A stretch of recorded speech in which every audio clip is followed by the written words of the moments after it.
right out of college and hit the ground running, never stopped. He's been successful at everything he's done, built a tremendous successful career in corporate America, but he found some downsides to that.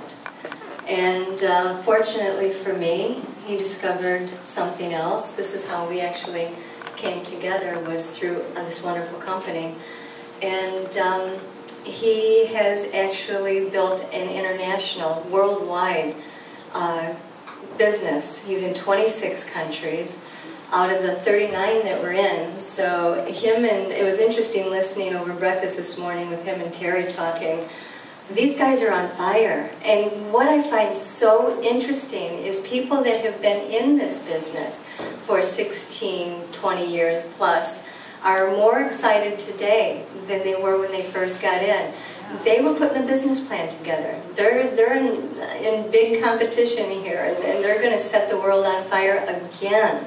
So please, let's give a warm welcome to the special guy in my life, and many others. Chris Kellogg.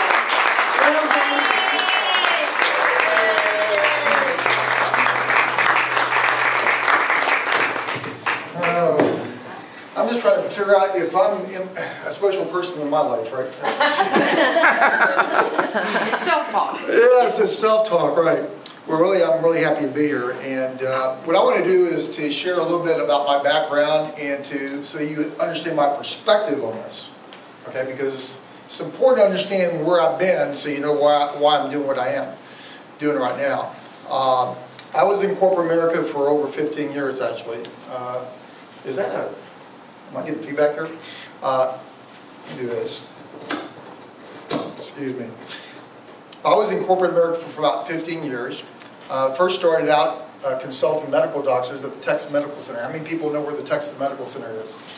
Pretty big place. There was a facility there called the Diagnostic Clinic. I had most of those doctors in that particular clinic. And was very successful at helping people financially.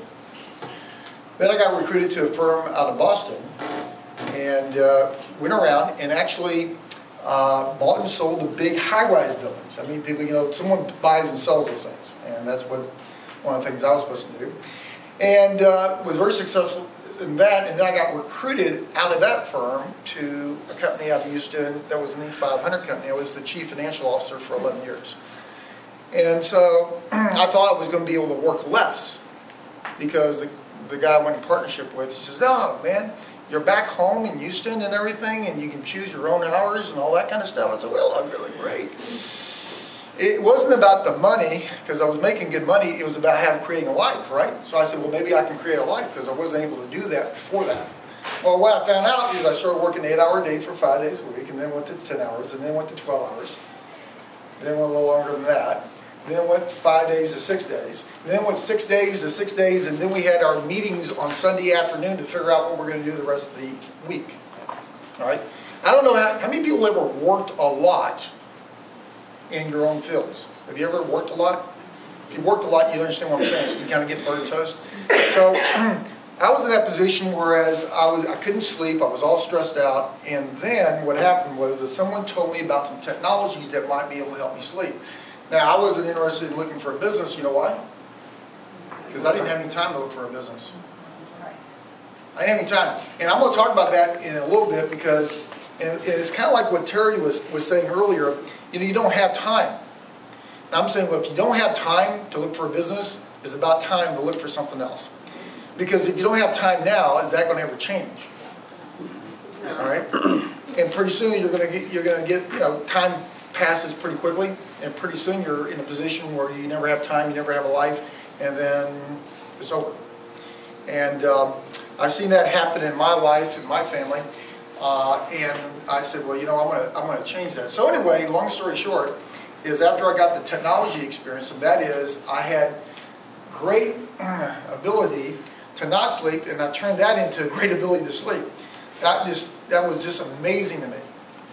That is, my mind wouldn't stop thinking at night. I mean, has anyone ever experienced that? Where it just kind of keeps on rolling, rolling. And suddenly I get on our sleep technologies and that just goes away. You can actually sleep. It actually settles you down. And there's some other people in a room I want to call up in a second because they have really great experiences in that. And it's amazing. You know, we always talk about it. Terry talked about that earlier, and I'm going to keep talking about that because it's this. You don't have a business because you open doors. You don't have a business because you have an office lease. You don't have a business because you buy a copier. You don't have a business because you have a secretary. You have a business because you add value to society. You have a need in society that you fulfill. And if you can fulfill that in a way that you add tremendous value to society, guess what happens? You have a business. And that's what we have. We have value to add to society. We don't have to sell what we have. People want to buy what we have if they just knew what we had. All right? Terry was talking about that. We can talk about 20 different technologies. I'm not up here to do that. Terry's talked about the technologies. What I'm here to say is the significance of the market and how we conduct business, and tell you about the experts to talk about that. Because we're in the best time, the best place because of that. Now, I want to emphasize for people that saying, well, the technologies is good, but is this really something for me? I don't know. I don't know if I'm a salesperson. I don't like to sell. How many people like to be sold? No, there's two things I say that people don't like. They don't like to be sold, and they don't want to be a salesperson. Now, all the people in here that are salespersons, it's okay. You're unique, and that will give you the ability to earn income. Because most people won't do what you do. But we're coming about everybody. We're not saying, well, we're only looking for certain people. We're looking for anyone who can get better health and wants to share that information. Anyone in here, anyone can do this in a really great way. So what I'm going to do is I'm going to go through a series of slides, and I'm going to talk about... Oh, it's good. And I'm going to talk about what the experts said. All right? Well, I'll go back one, if I can pull that up. Boy, am I excited. Now, let me tell you something. Boy, well, I'm going to have to do this the right way. Okay, now for you, though, I'm going to have to do this, and for you to go, what in the world is he doing? I'll explain. Boy, am I excited. See the guy that says Dave Johnson up there? Dave Johnson has been in our company from the start, entering the U.S. market. Okay? And he has to say, says, boy, am I excited. I remember when I first got involved with this company like 16 years ago. One of the first things I heard when we were listening to a conference call was, boy, am I excited.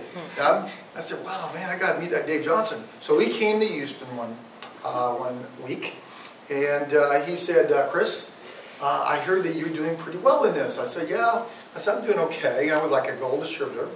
Okay, that's like, the kind of like first couple levels. And he said, well, how long are you going to stay there? I said, I just got gold. I said, can I just be satisfied? He said, well, that's where you want to be?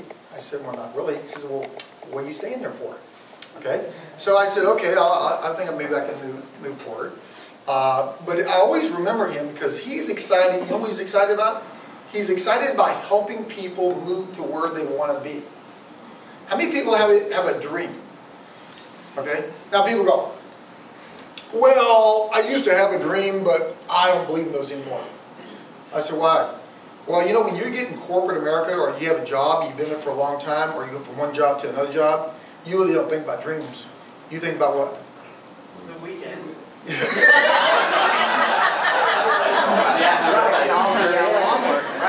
Great answer. That was good. Who said that? I did.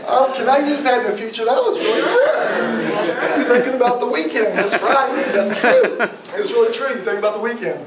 Well, the reason why you're thinking about weekend, you're just trying to get through it, right? You say, oh, man, I can just at least have 2 days, right?